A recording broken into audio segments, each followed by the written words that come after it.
네, 이번엔 한 주간 재계 수장들의 일거수일투족을 들여다보는 CEO 풍향계 시간입니다. 경영 복귀 초읽기에 들어간 이재현 CJ그룹 회장, 출국 금지가 풀린 뒤 글로벌 행보를 보이고 있는 신동빈 롯데그룹 회장 등을 남현우 한지 기자가 전해드립니다. 한동안 모습을 볼 수 없었던 이재현 CJ그룹 회장입니다. 지난해 광복절 사면 이후 유전병 치료에 전념하면서 대외 활동을 일절하지 않았는데요. 지난 3월 초 미국으로 건너가 치료를 받고 최근 귀국했는데 건강이 상당히 좋아졌다고 합니다. 집중 치료를 받아 몸무게가 약 5kg 늘었고 짧은 거리는 혼자 걸을 수 있는 상태가 된 것으로 전해졌습니다. 자연스레 경영 일선에 조만간 복귀할 것이란 전망이 나오고 있습니다. 이 CJ그룹 안팎에선 복귀 시점으로 다음 달 17일 연구개발센터 CJ 블러썸 파크 개관식이 거론되고 있습니다. 이날 개관식과 함께 계열사별로 뛰어난 실적을 올린 임직원에게 상을 주는 온리원 컨퍼런스가 열리기 때문입니다.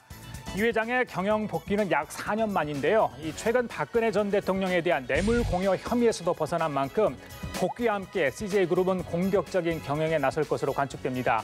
그동안 대내의 불확실성으로 경영에 차질을 빚어온 CJ, 인수합병 등 대대적인 투자에 나설 것으로 예상됩니다. KT 황창규 회장입니다. 황 회장, 올해 1분기 실적을 발표하던 날 최순실 국정농단 사건에 KT가 직간접적으로 연루된 데 대해 유감을 표명해 눈길을 끌었습니다. 합리적이고 상식적인 회사 경영을 위해 최선을 다했지만 어떤 이유에서건 주주와 국민 여러분에게 심려를 끼친 점을 진심으로 유감스럽게 생각한다고 말했는데요. 굳이 언급하지 않아도 될 불미스러운 일을 언급한 이유는 최순실 의혹을 완전히 털어내고 경영에 전념하겠다는 의지를 밝힌 것에 더해 이 검찰 수사가 종료된 만큼 더는 시비거리가 못 된다는 것을 알리는 차원이라는 분석이 가능합니다.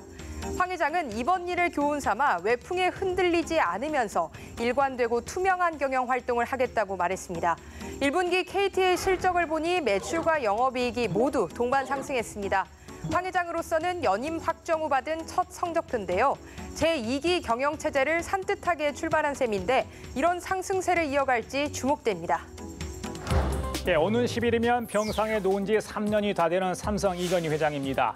포브스 코리아가 발표한 한국 최고 부자에 올해도 이름을 올렸습니다. 부동의 1위입니다.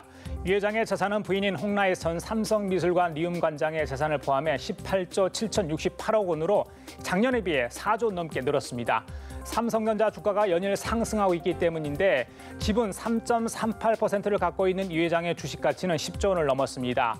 이 회장에 이어서 재산 순위 2위는 서경배 아모레퍼시픽 회장입니다. 중국의 사드 목리의 직격탄을 맞아 중국 관광객 매출이 급감하면서 그의 주식 가치는 1년 새 2조 2천억 원이 날아갔습니다.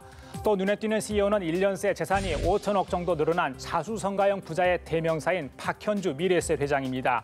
재산이 3조 54억 원으로 지난해 14위에서 8위로 훌쩍 뛰어올랐습니다. 국내 최대 비상장사 부호로 꼽히는 박 회장은 이 미래에셋 캐피탈 지분 34.32%, 미래에셋 자산운용 지분 60.19%, 미래에셋 컨설팅 지분 48.63% 등을 보유하고 있는데 이 기업 자산이 늘면서 그의 주식 가치가 크게 뛰어올랐습니다. 신동빈 롯데그룹 회장입니다. 출국 금지 조치가 해제된 신 회장. 지난달 29일 출장차 일주일 일정으로 미국으로 떠났습니다.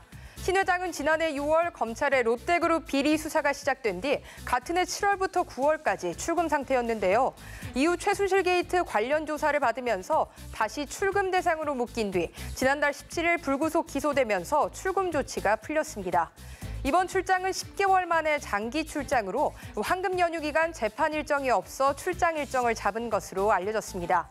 신 회장, 미국에서 글로벌 금융사 롯데그룹 파트너사들과 만나고 있는데요. 롯데와 상하이에 합작 공장을 운영하고 있는 존 빌브레이 허시 회장과도 만나 두 회사 간의 협력 강화 방안을 논의했습니다. 이 초콜릿 공장이 중국의 사드 배치 보복으로 생산 중단 압력을 받고 있다고 하죠. 신 회장, 미국 방문에 앞서 지난 주말에는 일본을 다녀왔는데 다음 행선지는 중국이 되지 않을까 추측해 봅니다. 이번 주 CEO 풍향계는 여기까지입니다.